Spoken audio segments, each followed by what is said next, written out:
मुंबई कधी प्रकाशात आली, हे मुंबईचं महत्त्व सगळ्यात जास्त कधीपासून वाढलं, तर खऱ्या अर्थाने मुंबईचा जन्म झाला हा 1850च्या नंतर. म्हणजे सरकारच्या रेकॉर्डमध्ये पण ही आयलंड सिटी आणि ती मुंबई सबर्बन आहे ती झाली. मराठी भाषेला आजही झगडावं लागते ना तुला. हा एकमेव उदाहरण असेल की इथे मराठी भाषेला किंमत नाही, आपणच लोक विचारत नाही. म्हणजे अगदी लग्न असलं तरी खरेदी प्राईम आणि मयत झालं तरी धावत तिकडेच. त्यामुळे दादरला टाळता येत नाही आपल्या आयुष्यात आज. कोणी आता म्हणतात ना की मुंबईमध्ये जर अक्कल हुशारी मेहनत करायची तयारी असेल ना तर हवेत फात फिरवला की पैसा मिळतो. धरमपूर पॅलेस ते उषा किरणच्या जागी. आता उषा किरण ही पण ऐतिहासिक इमारत, त्याच्या जागी एक ऐतिहासिक इमारत होती. तर त्या भीतीने आपल्या देवांची विटंबना होऊ नये ना म्हणून पूर्वी पाण्यात बुडवून ठेवायचे. ए दिल मुश्किल जीना यहाँ जरा हटके जरा बचके ये बॉम्बे मेरी जान.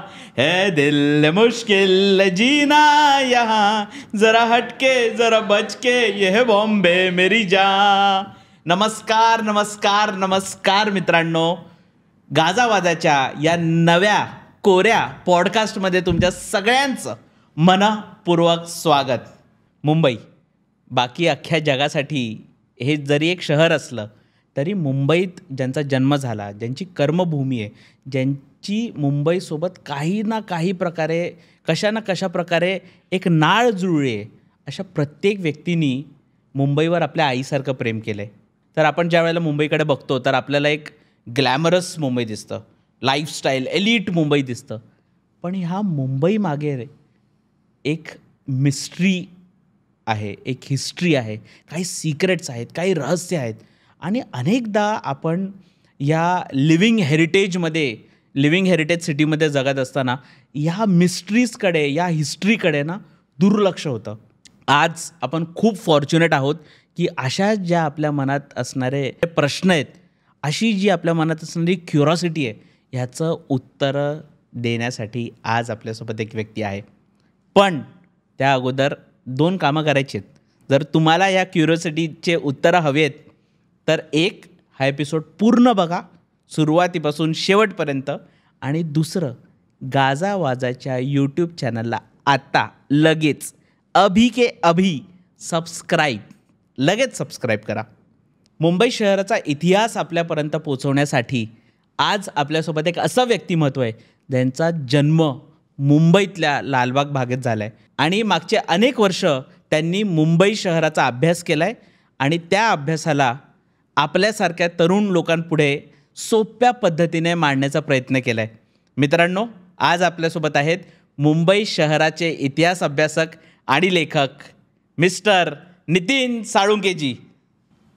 नितीन दादा, गाजावाजाच्या ह्या नव्या कोऱ्या एपिसोडमध्ये तुझं मनापासून स्वागत. थँक्यू. माझा असा प्रश्न हा होता की आता तुमचा जन्म लालबागचा आहे, तुम्ही मुंबईमध्ये अख्खं आयुष्य मुंबईत काढलं. मुंबई आणि मुंबईची सगळ्यात खास बात मला काय वाटतं माहिती आहे का, की आपल्याकडे ना सगळे ऑपरेशनल हेरिटेज साईट्स आहेत.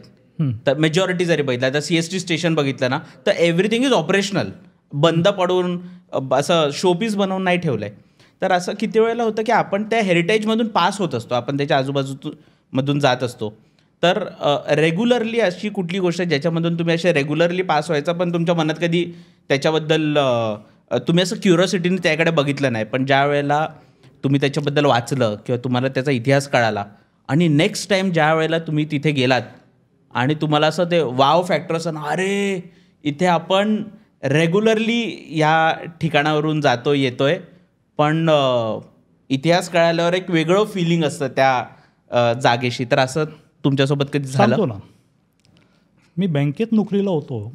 माझी बदली फोर्ड ब्रांचला होती आमची. ओके. फोर्ड ब्रांच ही टॅमरिन लेनमध्ये आहे. फाउंटनचे ते टॅमरिन लेन आहे, प्रसिद्ध जागा आहे ती. मी तिथं जवळपास 7-8 वर्ष नोकरी केली. आत्ताही अनेकदा तिथं मला कामानिमित्त जावं लागतं, कारण मी लिगल ह्याच्यामध्ये काम करतो, नोकरी करतो थोडीशी, लिगल ॲडवायझर म्हणून. त्यामुळे वकील वगैरे सगळे त्या साईडला असल्यामुळे मला तिथे जावं लागतं. पण हे ज्या दिवशी मला कळलं की 26 फेब्रुवारी 1896ला मुंबईतली सगळ्यात पहिली 4चाकी गाडी, तिचं शोरूम त्या टॅमरिन लेनमध्ये होतं. माझी नजरच बदलली त्याकडे बघायची. माझ्या अंगावर आत्ताही काटा आला असं बघितल्यावरती की पहिली गाडी 4 चाकी पेट्रोलवर चालणारी, तिचं शोरूम तिथं होतं. मग ती 1897ला धावली. फोस्टर नावाचा माणूस, ज्याच्या मालकीची ती गाडी होती, पहिली गाडी, धावणारी पहिली गाडी, ग्रीव्ज कॉटन नावाची कंपनी होती एक ब्रिटिश, त्याचा तो अधिकारी होता. आणि ती गाडी धावली त्या कुलाब्यापासून चर्चगेटपर्यंत, म्हणजे फाउंटनपर्यंत. आता हा तर नेहमीचा पायाखालचा एरिया, पण इथे एवढा मोठा इतिहास घडला आहे. जेव्हा मला कळलं ना, तेव्हा आता मी काय सांगू, माझ्या आनंदाला पारावर नव्हता. आणि ही सगळी कथा आता माझ्या पर्स्पेक्टिव्ह बदलून जातो, आपण इमॅजिन करतो. आता हे जेव्हा लोक वाचतील, हे मी माझ्या पुस्तकात घेणार आहे की त्या टेम्बरिन लेनमध्ये रोज हजारो लोक जातात. ते मग आता मला एक्झॅक्ट शोरूम कुठे होतं सापडलं नाहीये, पण ते टेम्बरिन लेनमध्ये होतं. ते मी काढणार शोधून कुठे, पण अजून सापडलेलं नाही. हे जेव्हा ते लोक वाचतील ना, त्यांची नजर बदलेल. अजून एक उदाहरण मी सांगेन. बॉम्बे जिमखानाच्या समोर अलेक्झांड्रा हायस्कूल आहे, त्याच्या बाजूला एस्प्लेनेड हाऊस नावाची एक इमारत आहे, पॅलेशियल इमारत आहे. ती पॅलेसच आहे जवळपास. अनेक वर्ष तिथून येतोय मी. ते टाटांचं घर होतं, JRD टाटांचं. हे जेव्हा मला कळलं, त्याच्यावर मी एक लेख लिहिला. तो अनेकांच्या वाचनात आला. अनेकांनी मला नंतर सांगितलं, आम्ही ते घर रोज जातो, पण आता बघितलं, वेगळ्या नजरेने बघितलं. येस. मला लोकांना ना हे सांगायचंय का होतं, मी हे का सांगतो की आज आपण अनेक बोलतो की मुंबईची जपणूक होत नाही, सगळं जुनं पाडून टाकतायत वगैरे वगैरे. तर ही जपण्याची जबाबदारी सरकारची असते ना, तेवढीच लोकांची पण असते. लोक केव्हा जपतात, जेव्हा त्याला महत्व कळतं, तेव्हा लोक उभे राहतात. नाही ठेवायला पाहिजे, तोडायचं नाही, याचा एक पीस तरी ठेवा तुम्ही म्हणून. आता लोकांना कळलंच नसेल तर कसं काय बिचारे बोलणार, नाही का. पण काय होतं माहिती आहे का, की आता हिस्ट्री हा खूप कमी लोकांचा आवडता विषय. मेजॉरिटीचा ऑडियन्स आहे ना, त्यांना मी पण त्यातलंच आहे की मला हिस्ट्री शाळेत असल्यापासूनच नेहमी बोरिंग टॉपिक म्हणून बघण्याचा एक दृष्टिकोन आहे. म्हणजे ऑफकोर्स त्याच्यामागे one of the reasons is ज्या प्रकारे हिस्ट्री शिकवलं जातं, हे वन ऑफ द रिझन्स आहे. पण मग आता अर्ली 20s आम्ही आहोत, अर्ली 30s आम्ही आहोत. तर ह्या वयात तुम्हाला काय वाटतं, आम्ही परत इतिहासाबद्दल थोडा अभ्यास करायला हवा आणि त्याची ॲज सच मे बी आम्ही अभ्यास करत नाही, याचं कारण काय, कारण आम्हाला त्याचं तितकं इम्पॉर्टन्स नाही वाटत. तर तुमच्या दृष्टिकोनातून तुम्हाला काय वाटतं की त्याचं काय इम्पॉर्टन्स आहे, आणि आम्ही आता ह्या वयातसुद्धा थोडंसं हिस्ट्रीबद्दल अजून वाचन करायला हवं, बघायला हवं का? कसं आहे माहिती आहे का, एक म्हटलं जातं की जो इतिहास विसरतो ना, त्याला इतिहास विसरतो. इतिहासाचं महत्त्व आहेच खरं आहे. आणि वन ऑफ द रिझन्स तू जसं म्हणालास की ज्या पद्धतीने शिकवायला पाहिजे होतं, मुलांमध्ये रस निर्माण होईल त्या विषयाचा, असं शिकवलं गेलं नाही. आपला इतिहासाचं शिक्षण हे सणावळ्यामध्येच अडकलं. या साली हे झालं आणि त्या साली ते एक्झॅक्टली. त्या सणावळ्या पाठ करणं हा पण कटकटीचा विषय. 8 मार्काचं ॲन्सर इन ब्रीफ. आणि माझा स्वतःचा इतिहास काय एवढा आवडता विषय नव्हता. मला आवड कधी निर्माण झाली की जेव्हा मी वाचतोय आणि समोर दिसतंय मला लोकांची शिक्षणाचा अंतिम उद्देशच असा पाहिजे ना की तुझी दृष्टी बदलली पाहिजे. आपल्याकडे दुर्दैवाने काय झालं, शिक्षणाची सांगड आहे ना, ही नोकरीशी घातली गेली. त्यामुळे नोकरी देणारे जे हमखास विषय असतात ना, तिथेच लोक जातात. ह्या विषयाकडे तसं दुर्लक्ष होतं. ते चुकीचं पण नाही म्हणणार मी, पण थोडंसं माहिती असलं तर रस निर्माण होतं, मग लोक वाचतात. गोविंद नारायण मडगावकरांचं 1862 साली लिहिलेलं एक फार सुरेख पुस्तक आहे, मुंबईवरचं, मराठीमधलं पुस्तक आहे. ते पुस्तक तर मी माझं बायबल म्हणेन. मी एवढा सुंदर त्या माणसाने लिहिलं आणि तिथेच मला रस निर्माण झाला. त्यानंतर अरुण टिकेकरांनी काही लिहून ठेवलेलं आहे, ते वाचूनच रस निर्माण झाला. मग त्या मी तिथे वाचायचो ना, त्या गोष्टी जाऊन मी बघायचो, मग त्याच्यावर लिहायचो. त्याच्यामुळे कदाचित अजून इंटरेस्ट निर्माण होतो. ज्यावेळेला आपल्याला ते समोरासमोर दिसत राहतं ना, तर आपण त्या वास्तूशी कम्युनिकेट करायला लागतो, तसं व्हिज्युअलाइज करायला लागतो. एक्झॅक्टली. मग मला शोधाची मग सवय लागली आणि प्रचंड साहित्य उपलब्ध आहे माझ्या आवडत्या विषयावर. म्हणजे मुंबई शहराचा इतिहास. माझं शहर मुंबई शहर म्हणजे सायन आणि माहीम इथपर्यंतच मर्यादित आहे. पुढची ती उपनगर आहेत, म्हणजे सरकारच्या रेकॉर्डमध्ये पण ही आयलंड सिटी आणि ती मुंबई सबर्बन आहे ती. मी आयलंड सिटीचाच अभ्यास करतो. ही 7 बेटांची बनवली आहे ना. एक ह्यालाच घेऊन एक क्युरिओसिटी आहे मी मध्ये काहीतरी ऐकत होतो, एक यूट्यूबवरच काहीतरी ऐकत होतो आणि तिथे असं म्हटले की मुंबई ही 7 बेटांची नाही, अगोदर 24 बेटं होती. तर हे खरं आहे का? आणि जर हो तर त्याच्यातलं फक्त एक एलिफंटा केव्स आम्हाला दिसतं, बाकी 23 कुठे गेली? माझा अभ्यास सुरू होता हा साधारण पोर्तुगीज पिरियडपासून. मी त्याच्या अगोदर गेलोच नाही. त्याच्या अगोदरही मुंबईचा इतिहास आहे. ओके. अनेक राजघराण्याने राज्य केलेलं आहे याच्यावरती. पण मुंबई प्रकाशात यायला सुरुवात झाली साधारण पोर्तुगीजांपासून. ब्रिटिशांपासून ते अधिक आली. आता बघ कसं अभ्यास करण्याने किती गैरसमज दूर होत जातात बघ. आताच तू म्हणाला मुंबई 7 बेटांची होती. आजही कोणालाही विचारलंस तू ले मॅनला मुंबईमध्ये किती बेटं होती, 7च बोलणार तू. आणि 7च होती ती. पण पोर्तुगीजांकडनं जेव्हा मुंबई ब्रिटिशांकडे आली ना, आंदन म्हणून आली ती.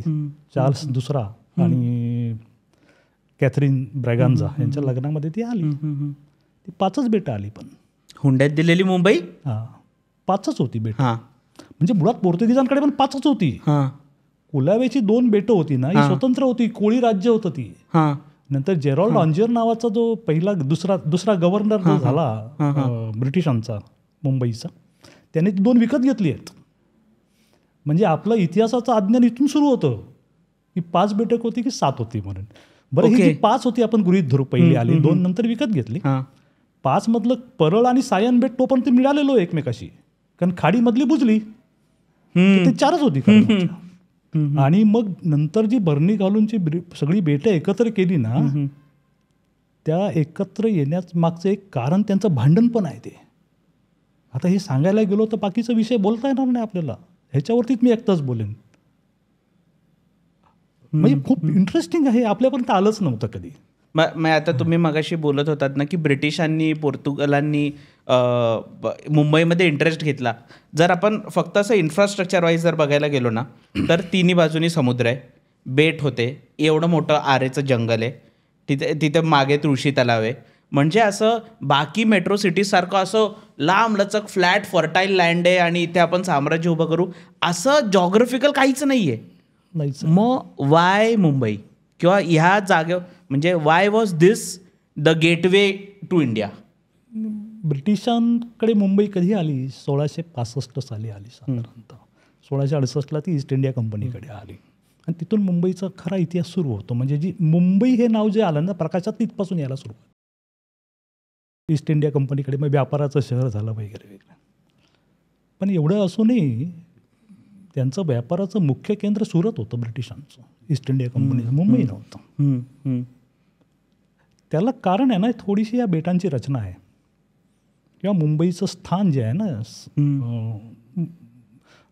भौगोलिक. मुंबई कधी प्रकाशात आली, हे मुंबईचं महत्त्व सगळ्यात जास्त कधीपासून वाढलं, तर खऱ्या अर्थाने मुंबईचा जन्म झाला हा 1850च्या नंतर. त्या मानाने खूपच तरुण आहे मुंबई, खूपच तरुण आहे. म्हणजे अजून 125 वर्षाचा इतिहास. एक्झॅक्टली. तिला नावलौकिक मिळायला सुरुवात झाली त्याचा. पूर्वी काय व्हायचं की ह्या ज्या युरोपियन सत्ता ज्या होत्या कॉलनी करणाऱ्या, फ्रान्स म्हणा किंवा स्पेन म्हणा, ब्रिटन म्हणा, ह्यांना ह्या इकडे यायचं असेल ना तर केप ऑफ, पूर्ण आफ्रिका खंडाला वळसा घालून केप ऑफ गुड ऑफमधनं यायचं. त्यांना ते कलकत्ता मद्रास सोपं पडायचं. म्हणून पहिली त्यांनी वखार कलकत्त्याला, नंतर मद्रासला होती. मुंबई नंतर आलेली प्रेसिडेन्सी. युटर्न कुठे मिळाला या सगळ्या इतिहासाला की 1869 साली सुएझ कालवा उघडला. एक्झॅक्टली. त्यामुळे काय झालं, डायरेक्ट एक्सेस. म्हणजे तो ब्रिटिश ह्याच्यावरनं निघालेला, लंडनवरनं निघालेला माणूस किंवा इंग्लंडवरनं निघालेला माणूस, तो जिब्राल्टर क्रॉस पास करून तो डायरेक्ट मुंबई, येमेनच्या आखातात यायचं की येमेनच्या आखातमध्ये हे सिटी मारली तर समोर मुंबई. अंतर कमी झालं, वेळ कमी झाला, तोपर्यंत बोटींचा स्पीडही वाढला होता. 1869 पासून तुला भारतात यायचं असेल तर मुंबईला येणं जास्त सोपं होतं. एक्झॅक्टली. ते एक दिवसाचा अंदाजे काहीतरी वेळ वाचेल. 1 दिवसाचा काय, महिन्यांचा वेळ वाचला त्याच्यामध्ये. पूर्वी शिडांच्या बोटीतनं 6-6 महिने लागायचे आणि पुन्हा जहाज पोहोचली तर पोहोचलं. म्हणजे 1830-32च्या कुठेतरी स्टीमशिप्स आल्या मग. Yes, त्या स्पीडच्या हिशोबाने. म्हणजे त्या स्पीडमुळे स्पीड तर वाढलाच, पण तुमचं अंतरही कमी झालं ना. आता केप ऑफ गुड होप पूर्ण खंडाला वळचं घालण्याच्या हा खंड कापूनच आलाय जो मध्ये. शॉर्टकट कसे आपण गावात ना कुठेतरी पायवाटा कसा बघतो, हायवे असं लांब लचक गेलेला असून पायवाट्याने 2 मिनिटात तिथे जाता येतं, तसा तो प्रकार होता. आणि तिथपासून ती गेटवे ऑफ इंडिया म्हणून ते गेटवे ऑफ इंडिया जो 1925ला ते बांधला, 24-25ला तो बांधलाय. कारण म्हणजे 5वा जॉर्ज तो इथे आला होता प्रिन्स ऑफ वेल्स असताना 1915च्या आसपास कुठेतरी, त्याच्या स्मरणार्थ बांधलेलं आहे. पण त्याला नाव गेटवे ऑफ इंडिया त्याच्यासाठीच दिलेलं आहे की तुम्हाला भारतात यायचं असेल तर हा प्रवेशद्वार हेच सोपं आहे, द फास्टेस्ट वे. आणि मग ते मुंबईचं बंदर तर माहितीच होतं पहिल्यापासून. मग त्यांनी नंतर शिफ्ट केलं सुरतची सगळी वखार वगैरे, आणि मग इथूनच व्यापार धंदा सुरू झाला. कारण हे सुरक्षित हे होतं ना, बंदर होतं, वादळ वाऱ्याचा फार परिणाम नाही व्हायचा. एक्झॅक्टली. अशा पद्धतीने ते मुंबई आहे 1819. आणि मुंबई जी काय घडली बघा ना, आता 1853ला रेल्वे धावली, 1854ला गिरणी आली, गोदीत होतीच त्याच्या अगोदर. मुंबईकडे पूर्ण जगाला आकर्षित करून घेणारे ज्या 3 हिरोईन्स आहेत ना, त्यांना हिरोईन्स म्हणतात. त्यातली गोदी, रेल्वे आणि गिरणी, 3 गोष्टी नसतं मुंबई बनली ना. एक्झॅक्टली. येस. ओके. आता एक माझ्या मनात असलेला कुतूहलाचा प्रश्न आहे, पण तो भूतकाळाशी नाही तर तो भविष्याशी निगडीत आहे. मुंबई पाण्यात जाणार आहे असं सांगितलं जातं. इतिहासाचा अभ्यासक म्हणून तुम्हाला काय वाटतं, ह्याच्यात किती तथ्य आहे, आणि असं भूतकाळात पण कधी झालेलं का? नाही बघ, भूतकाळातलं मला जगाचं मला सांगता येणार नाही, पण हे इशारे मुंबईलाच नाही, जी सगळी किनाऱ्यावर बसलेली शहरं आहेत ना, ही सगळ्यांना दिले जातात हे. आणि ग्लोबल वॉर्मिंग ज्या पद्धतीने आता वाढतंय ते बघता मी शक्यता नाकारत नाही आहे. ओके. शक्यता नाकारत नाही आहे. अजूनही उपाय करता येतील नाही येतील हा माझा विषय नाही, ते संशोधक त्याच्यावर काम करत असतीलच. बरोबर. आणि समजा जाणार असेल तर मी अजून 58ला अजून 32 वर्षातून नक्की काय होत नाही. ओके. म्हणजे सांगण्याचा उद्देश असा आहे की मी शक्यता नाकारत नाही आहे ती. आणि सगळ्याच शहरांना दिलेले इशारे आपल्या मुंबईलाच दिलेला त्याच्यातला भाग नाही आहे. ओके. मग आता म्हणजे जे ज्यूज आले, इराणी आले, पारसी आले, नायजेरियन आले, कोण नव्हतं इथं एकेकाळी. वन्स अपॉन अ टाइम कोण नव्हतं. फ्रेंच होते, स्पॅनिश होते, पोर्तुगीज, ब्रिटिश तर होतेच होते, मुसलमान होते, ख्रिश्चन होते, ओरिजिनल ख्रिश्चन आणि इकडचे कन्व्हर्टेड ख्रिश्चन म्हणतात ना, ते पण होतेच. आणि सगळे गुण्यागोविंदाने नांदत होते. पण हे फक्त पोटासाठीच आलेत की दुसरी पण काय कारण होती? पोटासाठीच आलेत जास्त करून, कारण नोकरी धंदाच इथे उपलब्ध होता. आजही मुंबईचा USP नोकरी धंदाच आहे, मार्केट ॲक्सेस आहे.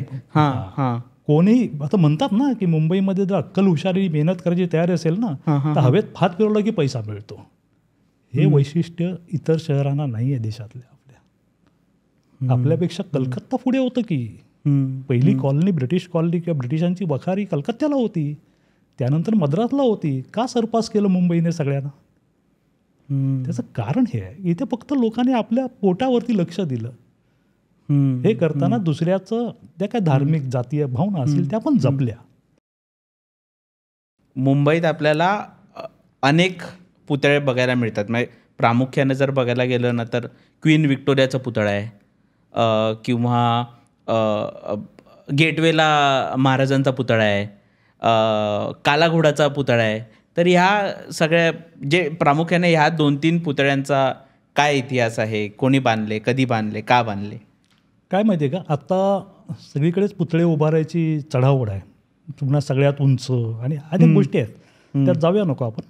वन्स अपॉन अ टाईम म्हणजे जेव्हा ब्रिटिशांची होती मुंबईत, तेव्हा तुला आश्चर्य वाटेल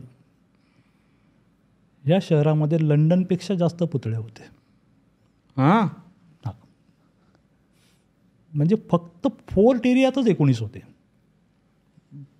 ती यादी आता माझ्या पुढच्या पुस्तकामध्ये आहे ते सगळं.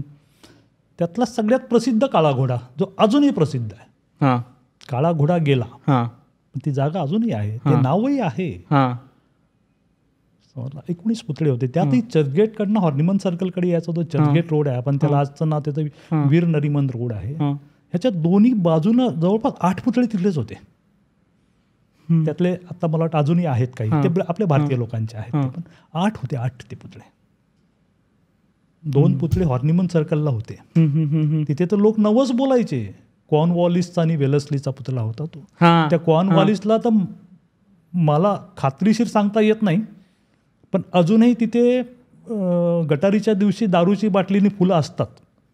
त्याला देव बनवलं. हो, अजूनही त्याला देव मानणारे लोक आहेत. वॉलिस साहेब म्हणायचे त्याला, कॉर्नवॉलिस. हा, आणि ह्याच्यावर पु ल देशपांडेंनी पण लिहिलेलं आहे, मडगावकरांनी लिहिलेलं आहे की आमचे लोक काय म्हणतात की कुठेतरी सुबक पुतळा बघितला की त्याला देव बनवायला पहिलाच धावले म्हणून. म्हणजे त्या परिस्थिती त्या पुतळ्याची अशी होती की लोक नवस बोलायला धावायचे. ती एवढी गर्दी व्हायला लागली की शेवटी त्यांना ब्रिटिशांनी पोलीस ठेवायला लागले तिथे आणि हँडबिल वाटायला लागले, हा का देवबिव नाही आहे, कॉर्नवॉलिस आहे म्हणून. पण अजूनही तिथे पूजा होते. कमी लोक करतात पण करतात, आणि स्पेशली गटारीच्या दिवशी करतात. तो कॉर्नवॉलिसचा पुतळा आता गटारीचा आणि काय कनेक्शन आहे यांचं काय माहित नाही. आता काय लोकांच्या देव भक्ती म्हटलं की आपण त्याला काय बोलू शकत नाही. श्रद्धेवरती कोणाला काय पावला असेल, काहीतरी पवा मिळाला असेल कधीतरी तिकडे, हे पण असेल. तर तो कॉर्नवॉलिसचा पुतळा भग्नावस्थेत आजही राणीच्या बागेत भाऊ दाजी लाड म्युझियमच्या ईस्ट लॉनवरती तो ठेवलेला आहे. वेलस्लीचा पण आहे. हे दोन्ही पुतळे बाजूबाजूलाच होते. ओके, वेलस्ली आणि कॉर्नवॉलिस. तसे पुतळे भरपूर होते. शिवाजी महाराजांचा पुतळ्याचा उल्लेख केला आपला गेटवेच्या समोरचा. क्वीन व्हिक्टोरियाचा जो पुतळा होता, स्टॅच्यू, तो बॉम्बे जिमखान्याच्या समोर सिटीओच्या मागे तिथं होता. मुळात हा स्टॅच्यू तिथे लावण्यासाठी बनवलाच नव्हता. तो लावायचा होता व्हिक्टोरिया गार्डन्स, म्हणजे आजचं राजमाता जिजाबाई उद्यान जे म्हणतो ना भाईकड्याचा आपलं, तिथं. त्याच्यासाठीच तो बनवला होता. पण तो नंतर ते खंडेराव गायकवाड ज्यांच्या पैशाने तो बनवला गेला, त्यांनी सांगितलं आपण तो तिथे लावूया म्हणून. तो एवढा सुंदर होता, देखणा होता तो. नुसता स्टॅच्यू नव्हता, त्याच्यावरती तो मखर होता, एक उंच मखर होता. मला वाटतं 20-25 फूट उंच मखर होता तो. तर तो तिच्यासाठी ती जागा योग्य आहे म्हणून तिला तिथे ठेवला. तर साधारण 1894-95च्या आसपास चाफेकर बंधूनं तो डिफेस केला होता. डांबर बिंबर फासलं होतं सगळं. आता आपल्या लोकांचा देवाचा विषय होता. कॉर्नवॉलिसला देव मानायचे, वेलस्लीला देव मानायचे. तशी राणी ही देवीच होती त्यांच्यासाठी, लोकांसाठी. ओके. आता कोणाचा खंडोबा असतो, कोणाचा जेजुरी असतो, कोणाचा शंकर असतो. तसं काही लोकांची ती राणी ही देवी असेल, माहित नाही आपल्या लोकांच्या. काय योगायोग नेमका, तो डिफेस झाला आणि 1896ला मुंबईमध्ये प्लेगची साथ पसरली. देवी कोपली, देवी कोपली. समजलं का? म्हणजे त्यांनी तिचं विटंबना केली म्हणून देवीचा कोप झाला आणि म्हणून ही साथ आली, असा आमच्या लोकांनी समज करून घेतला. अशा पुतळ्यांबद्दलचे ह्या देवसंबंध, हे अशा काळा की गोरा, अशा खूप अनेक गोष्टी होत्या तशा तिथं. जाऊन बघितल्या पाहिजे. अरे बघाच, मलाही पहिलं कळत नव्हतं पण नंतर बघितलं. म्हणजे वाचून जेव्हा बघितलं ना तेव्हा मग मला त्याचं महत्त्व कळलं की किती महत्त्वाचे पुतळे आहेत ते. आणि अनेक लोक प्रयत्नही करत होते की हे शिल्पकलेचे कुठेतरी हलवले चांगले, आणि ते उन्हातानात पडलेले आहेत. ते एक छप्पर टाकायला हरकत नव्हती ना, एवढी मोठी जगातली भारतातली सगळ्यात श्रीमंत महानगरपालिका, छप्पर काय भारी होतं तिला, पण ते नाही. ते उघडा. माझं तर म्हणणं होतं हे पुतळे ठेवायला पाहिजे तुम्ही, होते त्याच ठिकाणी. त्याचं कारण असं आहे की नवीन पिढीला कळेल की त्याला बघून ते क्युरियस होण्यापेक्षा या एवढ्या मोठ्या बलाढ्य शत्रूवरती मात करून आम्ही स्वातंत्र्य मिळालोय, समजलं असं. म्हणजे माझा तरी दृष्टिकोन असाच बघण्यासारखं आहे त्याच्याकडे. Yes yes. शत्रू केवढा बलाढ्य होता ते तर कळलं पाहिजे. पुस्तकात वाचून कळतं, पण ते जेव्हा रिअल बघतो तेव्हा अजून छान मजा येते. पण ते नाहीच आमचे, आणि कोणाला सांगणार म्हणून आपण लिहायचं. बाकी काय, आता 4 लोकांना कळलं तर एक अजून एक ना, अजून एक गोष्ट जी मला खूप फॅसिनेट करते आणि मला असं वाटतं की मुंबईकरांना ना त्या गोष्टीवर प्राऊड पण आहे. एक तर आमच्याकडे रेसकोर्स आहे, तर त्या रेसकोर्सची काय, त्याचं काय हिस्ट्री आहे, काय मिस्ट्री आहे त्याच्या मागे? रेसकोर्स ज्याला रेस किंवा 2 घोडे धावले, पहिला कोण येतो, याचा इतिहास आहे ना 1797 पर्यंत मागे जातो. फोर्टमध्ये तिथे धावले होते. ते पावल्या वेळात करायचे काम होते, ब्रिटिश लष्करी अधिकारीच करायचे, सामान्य माणसं नव्हतीच तिथं. आणि नंतर हळूहळू त्यांना जसं जसं रस घ्यायला लागले लोक, अर्थात पुन्हा ब्रिटिश लष्करी अधिकारीच किंवा हे नेव्हीवाले वगैरे ना, तेव्हा मग त्यांना एक पूर्ण एक रेसकोर्स उभा राहावा असं त्यांना वाटायला लागलं. आणि ती मला वाटतं सुरुवात मला एक्झॅक्टली साल आठवत नाही आहे, पण त्याच्यानंतर एक 8-10 वर्षांनीच तो रेसकोर्स स्थापन झाला 1897 नंतर. समजा 1897 नाही, 1797 नंतर 1820-25च्या दरम्यान. कुठे असेल रेसकोर्स जुना आपला? आता हा दिसतो तो रेसकोर्स 1883 पासून तिथं आहे. ह्याच्या अगोदर अजून एक होता? अजून एक नव्हता, हाच होता, पण तो दुसऱ्या जागी होता. हा होता आपली मुंबई सेंट्रलचा ST डेपो आहे ना, ती जागा, त्याच्या बाजूचा BST डेपो, ह्या बाजूचं तुमचं मराठा मंदिर, YMCA, RBI कॉलनी, हा सगळा एरिया रेसकोर्सचा होता. हा इथे रेसकोर्स इथेच होता. पहिलं क्रिकेटही तिथे, क्रिकेट ग्राउंडही तिथेच होतं. हा रेसकोर्स 1883 साली मग तिथे सगळे गिरण्या उभ्या राहायला लागल्या. मग धुरांडी, मग पॉल्युशन, मग गर्दी, कामगार वस्ती वाढली, समजलं का? आणि मग ती तिकडेची जागा त्याने ती घेतली जागा. मग त्याने 224 एकर, 224 की 223 एकराची जागा आहे ती आत्ता आहे ती. तो तिथे 1883 नंतर गेलेला आहे. ओके. अगोदर हा ST डेपो, आता ST डेपोत कधी गेलास ना तर ST धावताना दिसेल. पूर्वी तिथे घोडे धावते लावायचे. हे मला जेव्हा माझं कसं आहे, मी जेव्हा लिहितो एखादी गोष्ट ना, तेव्हा मी प्रत्यक्ष तिथे जाऊन बघतो. मधली 200 वर्ष आपण वजा करायचे कल्पनेत ना, आणि मग काय चित्र असेल. आता आपण गिरणीबद्दल तर घोड्यांबद्दल थोडीफार चर्चा केली.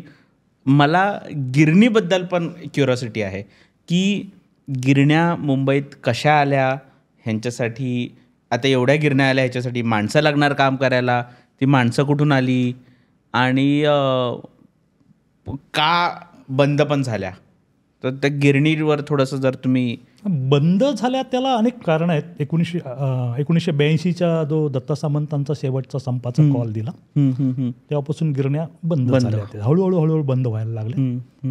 अजूनही तो संप संपलेला नाही आहे, कॉल मागे घेतलेला नाही आहे.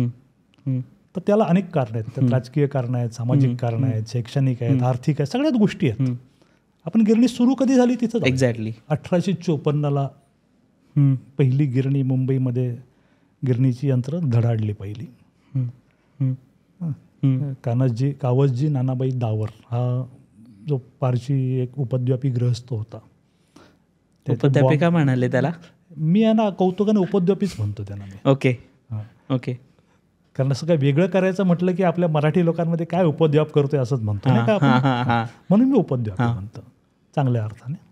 तर त्याने ती पहिली गिरणी लावली तिथे. पहिली गिरणी ताडदेवला होती, दुसरी ताडदेवला होती, तिसरी ही ताडदेवलाच होती. म्हणजे साधारणतः 1854 नंतर 56 एक पहिल्या 60पर्यंत 6 वर्षातच मला वाटतं 4-5 गिरण्या निघाल्या. त्यात 3 ताडदेवला होत्या. तर ताडदेवची तिसरी गिरणी आहे ना, माणिकजी पेटीट मिल, ते अजूनही MP मिल कंपाऊंड अजूनही आहे. मिल नाही आहे पण MP मिल कंपाऊंड ताडदेवला अजूनही आहे. तर मुंबईला गिरण्या निघायचं कारणं खूप आहेत. एक तर मुंबईचं बंदर, मुंबईचं हवामान, कापूस निर्मितीला दमट हवामान लागतं, मग कपडा निर्मितीला, आणि इथे तर नैसर्गिक दमटच असतं कायम इथे. कारण आपल्याकडे कसं असतं, गरमी आणि कमी गरमी एवढाच सीझन असतो आपल्याकडे नाही का. एक्झॅक्टली. आणि पाऊस, ते दमट हवामान. आणि गिरण्या हा कसं आलं की इथून जो मुंबईच्या बंदरातनं कापूस जायचा मँचेस्टरला, इंग्लंड, लँकेशायर, मँचेस्टर, इकडे गिरण्या होत्या ना, तिथून कपडा बनवून तो परत इथे यायचा विकायला. तेव्हा ते बोबनजी पेटीटच्या लक्षात आलं की चला आपण इथे बनवलं तर त्याला खर्च वाचेल ना आपला, आणि आपण कपडा स्वस्त किमतीला देऊ शकू. आणि त्याची गिरणी त्याने टाकलेली, it was a great success. लगेच त्याने दुसरी टाकली, त्याचं नाव होतं ओरिएंटल. त्याच्याच शेजारी दुसरी टाकली. आणि त्या धंद्यामध्ये खूप लय फायदा होतोय, मोठा फायदा होतोय. मी लय हा शब्द मुद्दाम वापरला. हे बघून त्या इतर लोक पण आले मग, आणि मग हळूहळू गिरण्या वाढल्या. आता गिरण्यांना खरा बूस्ट कधी मिळाला? 1860-61 दरम्यान अमेरिकेमध्ये सिव्हिल वॉर सुरू झालं. साधारण काळे गोरे हा जो विषय होता तो. आणि तिकडनं जो कापूस यायचा ना, लंडनला जो कापूस जायचा ना, तो मेजॉरिटी तिकडचा असायचा आणि त्याची क्वालिटी खूप चांगली असायची. तर ते कापूस बंद झाला ना त्यांच्या सिव्हिल वॉरमुळे. आता गिरण्या तर चालल्या पाहिजेत आणि मग भारतातल्या कापसाला डिमांड आला. भारतातल्या कापसाला डिमांड आला तर निर्यात व्हायला ते मुंबईतच यायचं सगळं. आणि याचा संबंध पुन्हा रेल्वेशी आहे. तर तो रेल्वे तू नीट विचार करशील तर रेल्वे कुठे जाते माहिती आहे? जिथं जिथं कापूस प्रोड्यूस होतो ना तिथे पहिली गेली रेल्वे. आलं का? पश्चिम महाराष्ट्र, पुणे, सोलापूर करत तिथे पहिली गेली ती. आणि तिथून तो कापूस सगळा आणला. इथे बडोदा बिडोदा हे नंतर सुरू झाले, पण तिथूनच कापूस जिथं उगवतो ना तिथे ती रेल्वे पहिली नेली त्याने. आणि तो सगळा कापूस इकडे येऊन इकडच्या बंदरात तो निर्यात होऊन तो लंडनला जायचा. प्रॉमिनेंटली त्यांच्या फायद्यासाठीच त्यांनी ते केलेलं. तेव्हा ब्रिटिश व्यापारी होते. आता त्यांच्या फायद्यासाठी केला, त्याचा फायदा आपल्याला होतोय हा वेगळा विषय आहे. पण त्याचं श्रेय द्यायला हरकत नाही ना त्यांना काही. ऑफकोर्स पोस्ट म्हणा किंवा फोर्ट मधल्या मोठमोठ्या इमारती आहेत ते काय आपल्यासाठी बनवलं नव्हतं. त्याने त्यांना त्यांचं एक मोठेपणा ठसवायचं होतं वगैरे वगैरे. तो विषय नंतर सांगतो तुला. तर 1860 ते 65 पर्यंत साधारण ते युद्ध चाललं ते. आणि हाच काळ इकडच्या गिरण्या मोठ्या प्रमाणावर गिरण्या आल्या. तर माझं ना गिरण्यांवरती स्पेशल एक पुस्तक येत आहे, ते लिहायला सुरुवात नाही केली मी अजून. 103 गिरण्या ह्या मुंबईमध्ये 1982 पर्यंत जन्माला आल्या. 103. 82 साली मला वाटतं काहीतरी 60-62 होत्या त्यात. एक्झॅक्ट फिगर मला नाही सांगता येणार आता. तर तो हा जो पिरियड होता 60 ते 62 म्हणजे एवढा कापसाला डिमांड, एवढा डिमांड. म्हणजे आपल्या गिरण्या तर खातच होता कापूस, त्यांनाही पुरे पडत नव्हतं. म्हणजे अशा कथा आहेत. लोकांनी ना छोट्या छोट्या लोकांनी आपल्या गाद्या बिद्यांमधला कापूस टाकून दिलेला आहे म्हणून. समजलं का? हा जो पिरियड आहे ना याच्यामध्ये गिरण्या खूप मोठ्या प्रमाणावरती आल्या. आणि ह्यांना लागणारा कामगार पहिला कुठनं आला तर पहिला आला कोकणात ना, कारण कोकण जवळ होतं मुंबईला. मुंबई पण मुळात कोकणातच आहे ना. आणि जसा जसा रेल्वेचा विस्तार झाला ना तसतसे मग इतर ठिकाणाहून लोक आली. म्हणून कोकणी माणूस पण मुंबईचा तसा खूप जुना काय म्हणते मायग्रेटेड माणूस म्हणायला हरकत नाही. कोकणी माणसं रत्नागिरी जिल्हा वगैरे ना. आणि रेल्वेचं पण ते एक्सपान्शन चाललं होतं. त्यामुळे रत्नागिरीतनं काय होतं, जंगलं खूप ना आमच्या इथे कोकणात. ते झाडं तोडायचे, रेल्वेचे स्लीपर्स तेव्हा लाकडी असायचे. झाड तोड व्हायची, त्यामुळे पावसाचं थोडं प्रमाण कमी व्हायला लागलं. पुन्हा इथे नोकरी मिळते म्हटल्यावर तिथे एवढ्या तुकड्याच्या शेतीत काय पैसे मिळत होते लोकांना. कोकण असं दळिद्री म्हणूनच प्रसिद्ध होता. आता ती परिस्थिती नाही आहे पण होताच प्रसिद्ध. मग शेतीवर तिथे काहीतरी रोजगार मिळतोय आपल्याला, रेल्वेत पैसे मिळते, रेल्वेत काम मिळते, गिरण्यात काम मिळते, असे ते कामगार आले. आणि मग हळूहळू सगळीकडनं आले. मग पहिला कोकणीच माणूस. पण मग कोकणी चाकरमानी सोडून अजून कुठले लोक त्यावेळेला आले मग गिरण्यांसाठी? घाटावरचे आले, मोठ्या प्रमाणावर मुसलमान वर्कर आला. त्यात इथं बुनकर सांगतो ना, अन्सारी जी कॉम आहे ना ती तिकडनं आली. तेलुगू फार मोठ्या प्रमाणावर आले. तेलुगू ते पण ते विणकरच होते ते पण. आणि साळी म्हणतात त्यांना.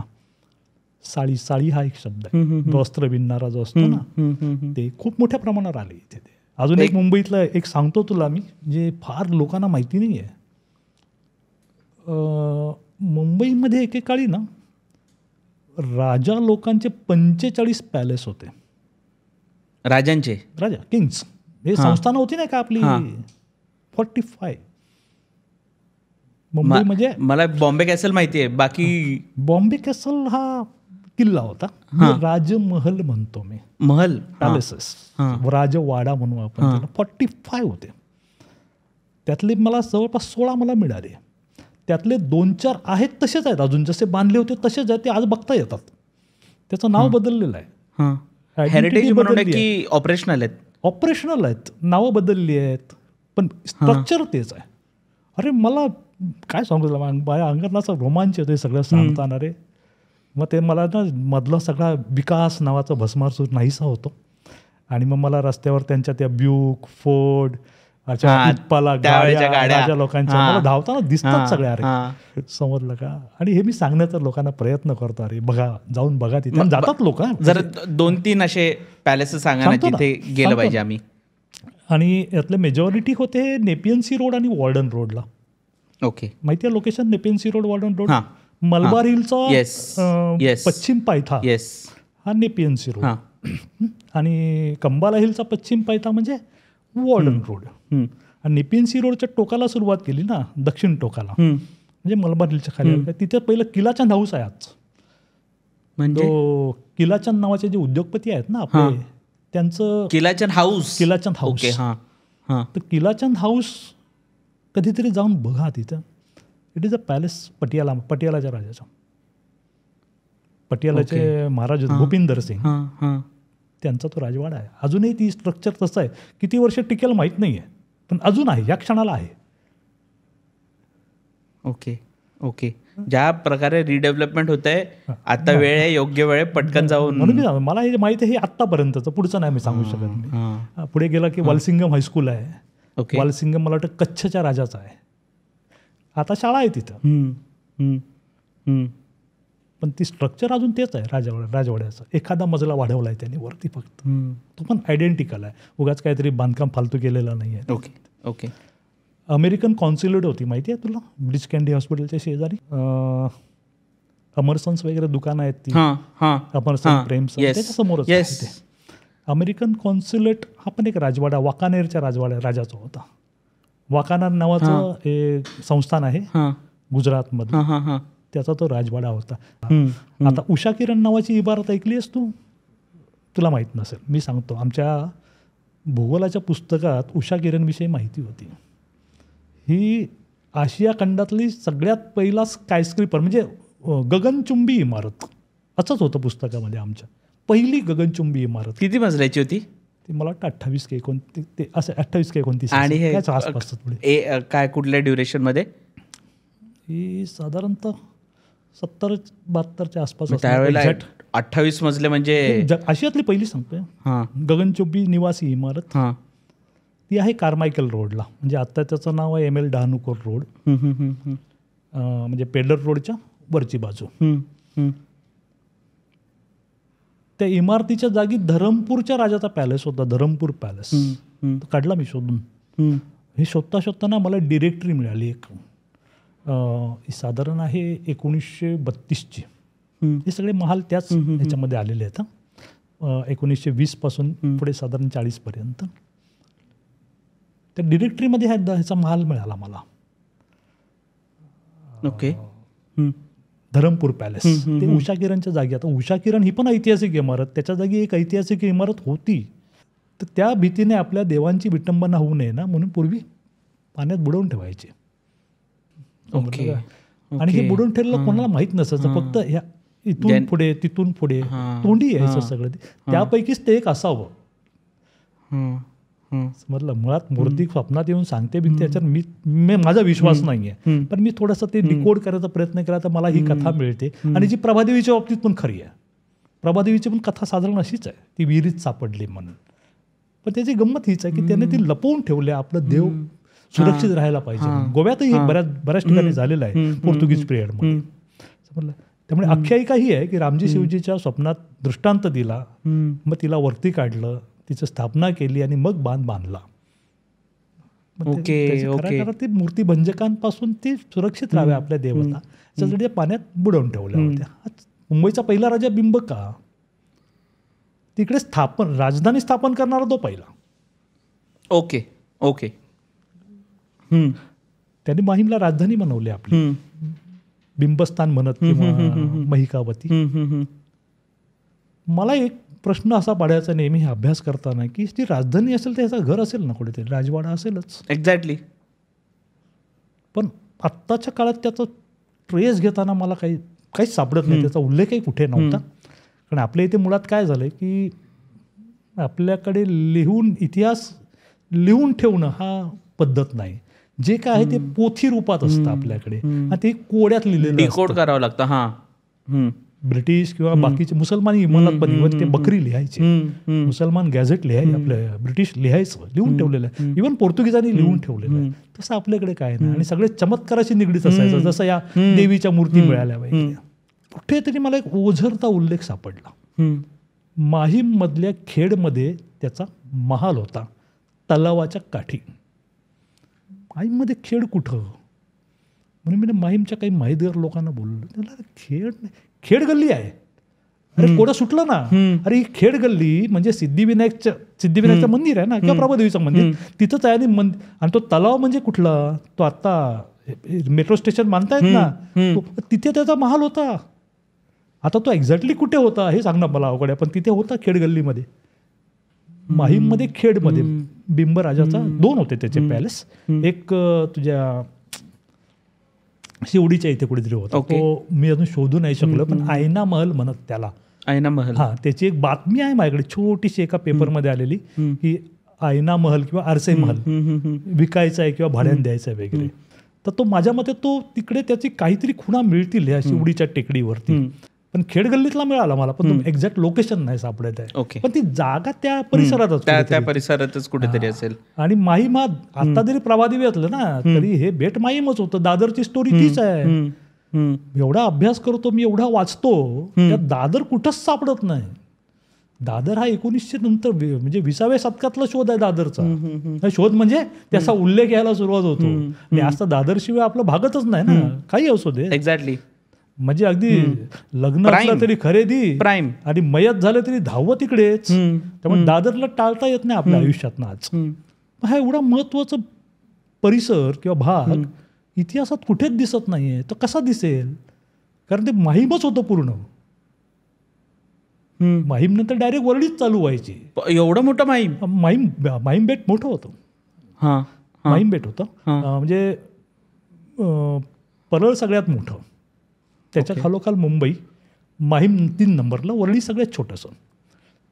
तर ते माहीमची बॉर्डर म्हणजे आज आपण त्याला प्रभादेवी ओळखतो ना, हा माहीम. मग मला प्रश्न पडायचा की दादर आलं कुठनं झालं हे? एवढं महत्वाचं, काना बघून आलं, तिखट झालं, मी होतं कुठे?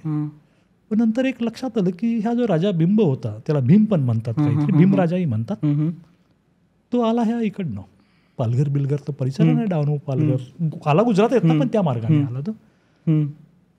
तर त्यानेच ही नावं इथे आणलेली आहेत सगळी. नायगाव म्हणा, माहीम म्हणा, इव्हन माहीम तिकडे पण आहे किंवा माहीम पण आहे, समजलं का? शीतळा देवी तिकडे पण आहे, इकडे पण आहे, महालक्ष्मी तिकडे या, इकडे आहे. तीच नावं त्याने इथे दिली. तसं मला लक्षात आलं की तिथे दादरपाडा एक आहे, पण तोच तर दादर नसणार ना. हा म्हणजे तिकडची लोक आली इथे, इकडच्या एका भागाला त्याने पाडा म्हणून नाव दिलं, दादर नाव दिलं असेल ना, असू शकतं ना. अनेक लोक सांगतात दादरची व्युत्पत्ती ही जिन्यांवरनं झालेली आहे, पण दादर या नावाशी साधर्म्य सांगणारी अनेक अजूनही ठिकाणं आहेत की, तिकडे कुठले जिने आले. त्यामुळे हेच बरोबर वाटतंय की तिकडचंच नाव ते दादर पाड्यातच, तो ठीक आहे, त्या काळातलं नाव आहे ते. आता त्याचा अर्थ काय वगैरे ते त्या भाषेत जाऊन शोधावं लागेल, त्यांची मूळ भाषा. कारण कुठलंही नाव शोधायचं असेल ना, तर 2-3 गोष्टी बेसिकली लक्षात घ्याव्या लागतात की तिथे जे मूळ लोक होते ना, त्यांची भाषा काय आहे, त्यांच्या भाषेत या शब्दाचा अर्थ काय येतो, तिथे कुठली राजवट राज्य करत होती. तसं माझगाव हे जे नाव आहे ना, ऍक्च्युअली नीट स्पेलिंग बघितलं तर ते माझगाव नाहीये. माझं गाव नाही आहे ना, माझगावची स्पेलिंग नीट बघ तू, काय आहे ते स्पेलिंग? MAZGAON. GAON नाही आहे तो, इट इज GON आहे फक्त. GON. माझा गॉन आहे ते खरं म्हणजे शब्दशः उच्चारायचं झालं तर. तर मी एक दिवशी खटकलो, अरे हे काय, आपली सवयीने माझगाव वाचतो आम्ही, माझगॉन काय असेल? चिंचपोकळी नाव अनेक लोक सांगतात की चिंच आणि पोफळी या दोघांचं ते बागा होत्या वगैरे वगैरे वगैरे. मी बोललो असं कसं होईल, मला हे पटेच ना. कारण पोफळी, चिंच एक वेळ ठीक आहे, पोफळी एवढा शुद्ध मराठी बोलणारा सुपारीला कोण होता तिथे? सगळी अडाणी आमच्या. पहिली गोष्ट आगरी कोळ्यांची आणि वस्ती, ते पोपळी कशाला बोलतील एवढा शुद्ध शब्द? पोपळी आपण आजही बोलत नाही, आपण सुपारीच म्हणतो. बरं ठीक आहे म्हणाले, तिथून 300-400 मीटरवरती सुपारी बाग आहे की अख्खी आजही इतिहासातली, तिला सुपारी बाग आणि हिला पोपळी. बोलले हे समथिंग डिफरंट, ये ऐसा नाही आहे. मग असं वाचता वाचताना माझ्याकडे एक पुस्तक आलं माझ्या वाचनामध्ये, वाडियाने लिहिलेलं होतं. त्यात त्याने लिहिलेलं आहे असं की डॉकयार्ड संबंधी पुस्तक आहे, की त्यांच्या डॉकयार्डमध्ये एक बुखानन नावाचा एक ब्रिटिश अधिकारी होता. त्या बुखाननने तिथे घर बांधलं होतं, त्याचं नाव होतं चिंट्स पुगली, CHINTZPOOGLY. आणि त्या वाडियाने असंही लिहिलेलं होतं की आता त्या एरियाला चिंचपोगली म्हणूनच ओळखतात. मला पुरावा सापडला राव. आणि हा संशय अरुण टिकेकरांनी पण व्यक्त केलेला आहे त्याच्या स्थलकाल पुस्तकामध्ये म्हणजे त्यांनी प्रश्न विचारले, चिंच पोकळी की चिंच पोकली क्वेश्चन मार्क. तेव्हापासून काय डोक्यात हे काहीतरी वेगळं आहे आणि ते पटण्यासारखं आहे. लालबाग हे एका घरावरनं पडलेलं नाव आहे. It was a bungalow Petit. Okay. पेटिटच्या नंतर त्याच्या अगोदर वेगळा मालक होता त्याचा. येस. सगळ्यात पहिले मुंबई शब्द कुठून आला? त्याचं उत्तर एका शब्दात नाही सांगता येणार. मुंबई हे नाव कुठनं आली याची 3-4 प्रकारे उत्पत्ती सांगितली जाते. एक बिंबस्थान, बिंबराजाचं स्थान, बिंबस्थान, त्याच्यावरनं पण मुंबई आलं, नाकारता येत नाही. दुसरं इथे कधीतरी मुबारकची राज्य होतं बादशाची, त्या मुबारक पण मुंबई हे त्याच्यावरनं आलं. मुंबादेवीची उत्पत्ती तर माहितीच आहे. आणि चौथी एक उत्पत्ती सांगितली जाते की बॉम्बेहिया हा पोर्तुगीज भाषेतला शब्द आहे. बॉम्ब म्हणजे चांगलं, बे म्हणजे बे, बंदर. बंदर. मला ही जास्त सर्वात जास्त ही पटते मला. समजलं का? म्हणजे मुंबई हा शब्द आला कुठनं तर मला पटते हे. ओके. शेवटचं पोर्तुगीज भाषेतलं म्हणून बोंबील आहे ना. बोंबील हा शब्द आहे, माहिती आहे ना? बॉम्बेडक. तो कुठं आला तो शब्द? ते नाही माहिती. बोंबील मासा दिसतो कसा? छोट्या ईल सारखा नाही दिसत? बॉम्बे ईल. There you are. ओके. एक माझा शेवटचा प्रश्न आहे. आपण चळवळीबद्दल आता शेवट बोलत होतो म्हणून मला आठवलं की संयुक्त महाराष्ट्राची चळवळ हे सोडून बाकी अशा काय गोष्टी महाराष्ट्राला कराव्या लागल्या आहेत मुंबईला आपल्याकडे ठेवण्यासाठी? मुंबई हा पहिल्यापासूनच देशाचा डोळा असलेला भाग आहे, एवढासा बेट. कारण अर्थपुरवठा सगळा इथून होतो. महालक्ष्मी मुंबईला आहे. महालक्ष्मी कुठनं मिळाली? लक्ष्मी हे कशातनं मिळालं? लक्ष्मी हे काय आहे? पैसा. जी समुद्र मंथनातनं जी रत्न आहे ना, एक लक्ष्मी रत्न आहे ना, हे मुंबईचं साम्य आहे. मला ते दिसतं तिथं. ती समुद्र मंथनातनं आली ती लक्ष्मी. मुंबई ही देशाची लक्ष्मी आहे ना, ही समुद्र बंधनातनं आलेली आहे. 7 बेटं मिळवली, हिचा पण समुद्राशी संबंध आहे. तर ह्या लक्ष्मीवर भल्या भल्यांचा डोळा आहे. भल्या भल्यांचा आपण देशाचा डोळा आहे. गुजरातचा डोळा आहे, दिल्लीचा डोळा आहे. कारण हे पूर्वी एकच राज्य होतं, महागुजरात होता. हे सगळं एकच राज्य होतं. मोरारजी देसाई पंतप्रधान म्हणायचे तेव्हा. याला बॉम्बे प्रोमिसच्या मुख्यमंत्र्याला पंतप्रधान म्हणायचे. तर गुजरातचा दावा होताच की, अजूनही छुपेऱ्यातून चालूच असतो तो. दिल्लीचाही डोळा आहेच की युनियन टेरिटरी करण्यासाठी म्हणून चालूच असतो. पण संयुक्त महाराष्ट्राचा जो 4-5 वर्ष चाललेला लढा आहे, त्याने जो दणका दिलेला आहे ना, आणि त्यातही आचार्य अत्रे मोठा रोल केला. ते प्रबोधनकार ठाकरे होते, SM जोशी होते, सेनापती बापट होते. म्हणजे नावं घेतली तर कोणाची राहतील तर भीती वाटते खूप. आणि ती सामान्य लोकांनी पण लढवली आहे. म्हणजे गिरणगावातल्या आमच्या बायकाने ना, प्रत्येक चाळ हा किल्ला होता आमचा. प्रत्येक चाळ किल्ला होता. आले पोलीस की त्या बायका त्या पोरांना घेऊन उभ्याच राहायच्या. काय करायचं ते करा म्हणून, हटणार नाही, मुंबई आमचीच. ह्या सगळ्यांचं योगदान होतं. बाबासाहेब आंबेडकरांचं योगदान आपल्याला माहीत नाही आहे. गुजराती प्राध्यापक, वकील, संपादक यांनी एक मोठा चार्टर दिला. ते कमिशन होतं त्याला, ही मुंबई आमची काय, याला मुद्देसूद उत्तर बाबासाहेबांनी दिलेलं आहे.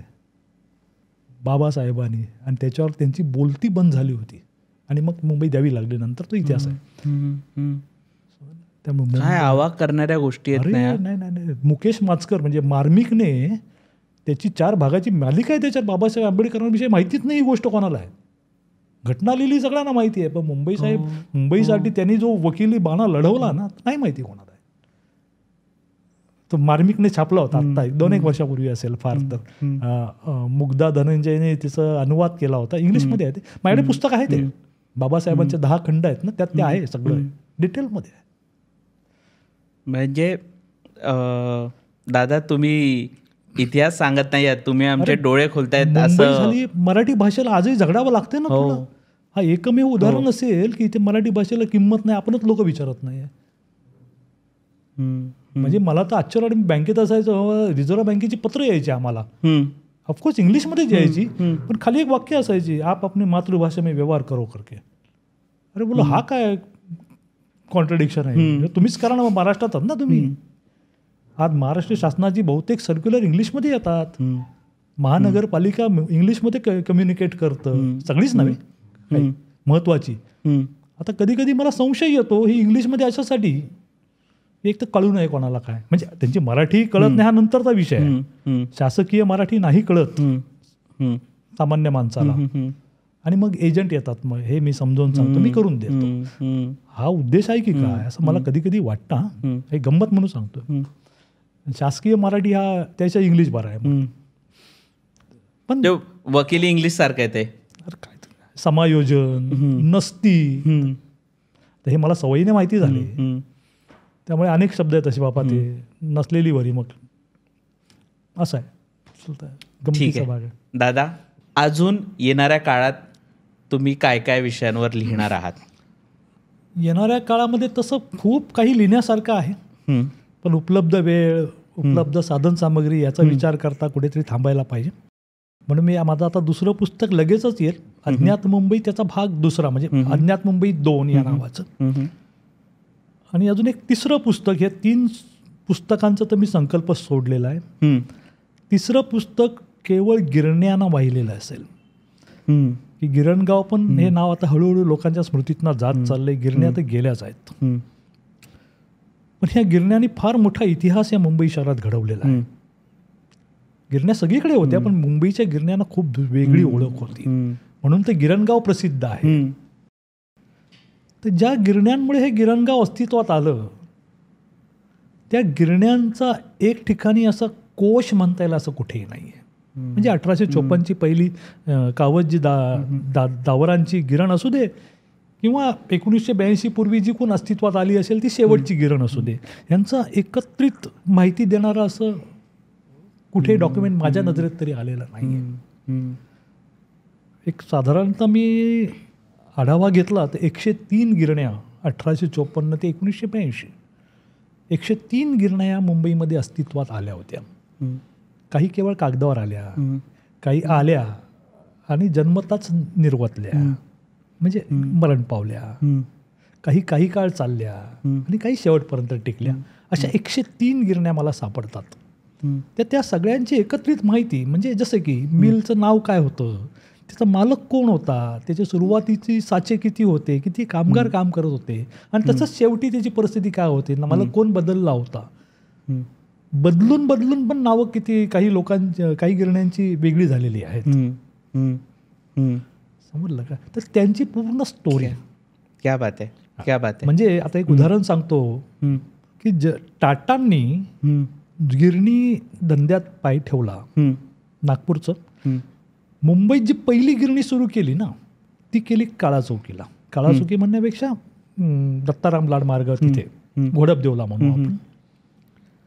योगायोगाचा भाग असा आहे, त्या गिरणीचं नाव नंतर इंदू मिल 2 आणि 3 तसं झालं. ते योगायोगाचा भाग असा आहे, महानगरपालिका जे आता गिरण्यांवरती म्युझियम करते ना, ती त्याच ठिकाणी करते.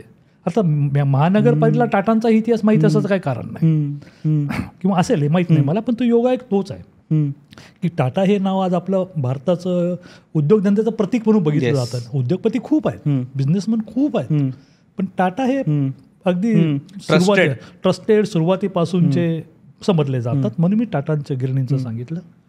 तर हे टाटांच्या गिरणी ना, ते गिरणीला करण्याचा इतिहास खूप मोठा आहे. मी सांगायला लागलो की कुठे संपणार नाही, पण ह्याच्यानी एक्साइटमेंट निर्माण होते. तुमचे येणारे पुस्तकं, तुमचे येणारे ब्लॉग्स, या सगळ्या गोष्टी जाणून घेण्याची. ते टाटांचं सांगतो, तू कट ठेव नाही तर. ही टाटांची गिरणी आहे ना, मुंबईच्या आमच्या कोकणी माणसांचं प्राधान्य असल्यामुळे सुरुवातीला गिरणी धंद्यामध्ये आमच्या कोकणी लोकांना नावं ठेवायचा एक हे असतो, एक सवय आहे आम्हाला. आम्ही सरळ कोणाला नावं नाही हाक मारत. हां, मी नितीन असेल तर नित्या बोलणार, ती कोणतरी बायग्या असेल तो बाळगू असतो लो, असं. ती गिरण्यांना पण नावं दिली होती त्यांनी लाडाची. आता त्याच्यामध्ये काहीतरी कारण असायचं, ते नाव का पडलं असं. जसं स्प्रिंग मिल इकडची नायगावची, तिथे मोर असायचे, मोरबाग होती तिथे, तिला मोराची गिरण म्हणायची ती. तसं टाटांची जी पहिली गिरणी सुरू झाली आता नंतर 2 आणि 3 आपण किंवा आता म्युझियम जे उघडत आहेत तिला तेलाची गिरण म्हणायची. आता मला प्रश्न पडला ही तेलाची गिरण कशी आली, पण ही कोणी ना कधी कधी अचानक सुटतात. जेव्हा मी ऑइल मिल इंडस्ट्रीजवरती अभ्यास करत होतो, मुंबईमध्ये ऑइल मिल्स होत्या काही, विशेषतः पेरू कंपाऊंडमध्ये, तेव्हा मला तर कोडं उलगडलं की टाटाने जी मिल स्थापन केली ना ती पूर्वी एक तेलाची बंद पडलेली गिरणी होती, ऑइल एक्स्ट्रॅक्टिंग मिल. म्हणजे ती टाटाने घेतली, पण लोक त्याला तेलाची गिरणच ओळखत होते, मग ती तेलाचीच गिरण. ती बंद होईपर्यंत ती तेलाचीच गिरण होती. तिचं नाव वेगळं होतं, पेपरवर नाव वेगळं आहे, पण ही बोली भाषेतलं एक वेगळं नाव आहे. तर माझं गिरण्यांचं जे पुस्तक आहे ना, त्याला अजून लिहायला सुरुवात नाही केली, अजून मी त्याचं मटेरियल जमा करतोय, संदर्भ साधनं सगळी. तर ह्या लाडक्या नावानं लोक बोलवायची. फिनिक्स मिल, फिनिक्स मॉल आपण जेव्हा पॅलेडियम वगैरे आहे ना, ती होती बिटिया गिरण. तर बिटिया का, तर तिचं जुनं नाव होतं ब्रिटानिया. तर ब्रिटानिया आमच्या लोकांना बोलता येईल, मग ते बिटिया केला नाही ते. अशी खूप मजेच आहे. आता इतिहास असा मजेशीर करून सांगितला ना की वास्तवाला पकडून, पण मजेशीर भाषेत सांगितलं ना, तर लोकांना इंटरेस्ट येतो. अरे नाही असं कसं होईल, असं आहे गंमत आहे. दादा खूप खूप धन्यवाद, आणि प्रामुख्याने धन्यवाद ह्याच्यासाठी की तुम्ही अभ्यासच नाही केला आहे, पण तो अभ्यास, ते इतिहासातल्या गोष्टी आम्हाला एकदम सोप्या भाषेत तुम्ही सांगताय. आणि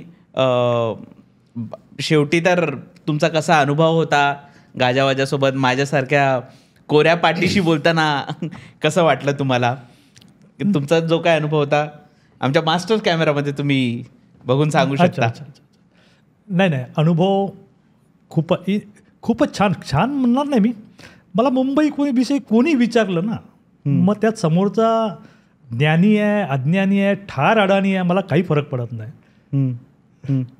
मुंबई हे माझं प्रेम आहे. मुंबई ही माझी दुसरी आई आहे, जन्म दिलेली वेगळी, आणि हिने मला वाढवलं, भरणपोषण केलं मला, त्यामुळे हिला मी मुंबाई म्हणतो, मुंबाई म्हणून. तर ह्या आईचे उपकार कशा पद्धतीने फेडता येतील ना, तो माझा हा एक प्रयत्न आहे. थोडासा लंगडा असेल, पण तो मी पूर्ण प्रामाणिकपणे करतोय मी तो प्रयत्न. आणि तुला तरी बऱ्यापैकी माहिती आहे, अनेक लोकांना काहीच माहीत नसतं. त्यांनाही मी त्याच तन्मयतेने किंवा त्याच प्रामाणिकपणाने सांगतो की काय याच्याशी बोलायचं, असं अजिबात नाही. मुंबई जेवढी लोकांपर्यंत जाईल तेवढी मला घेऊन जायची, आणि त्यामागचा माझा हेतू हाच आहे की ह्या शहराविषयी ऐकणाऱ्याच्या किंवा वाचणाऱ्याच्या मनामध्ये कुठेतरी प्रेम निर्माण व्हावं म्हणून. माहीत नसेल तर प्रेम निर्माण नाही होणार ना. आपले आजोबा किंवा पंजोबा महाराजांच्या सैन्यात खांद्याला खांदा लावून लढले, हे समजल्यावर पंजोबाकडे बघावं असं वाटतं आपल्याला, जरा त्याचं नाव मिरवावं असं वाटतं ना. तसाच प्रकार हा थोडासा, म्हणजे माझी याच्याकडे बघण्याची दृष्टी ही आहे. थँक्यू सो मच दादा, तुमच्याशी बोलून खूप बरं वाटलं. गाजावाजाच्या या एपिसोडमध्ये तुम्ही आलात आणि आमच्यापर्यंत ही माहिती पोचवलीत. तुमचे खूप खूप आभार.